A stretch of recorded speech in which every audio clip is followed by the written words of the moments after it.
Syederalun, nama Indra Herlambang sedang ramai dibicarakan oleh warganet pada Sabtu 21 Mei 2022.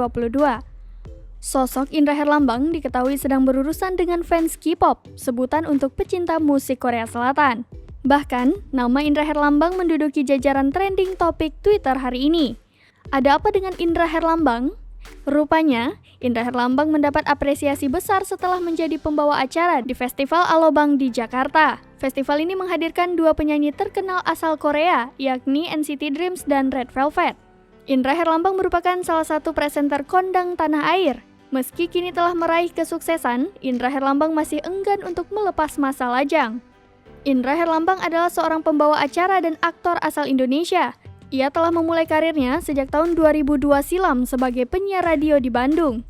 Namun, namanya melambung di dunia hiburan tahun 2003 ketika ia menjadi presenter acara infotainment Insert.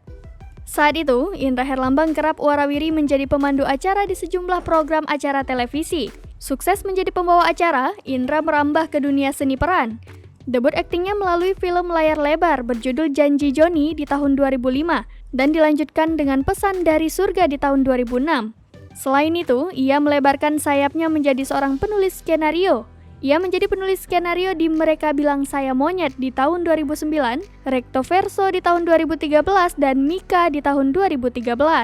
Indra Herlambang berhasil meraih penghargaan sebagai penulis skenario terbaik pada tahun 2009 di Festival Film Indonesia.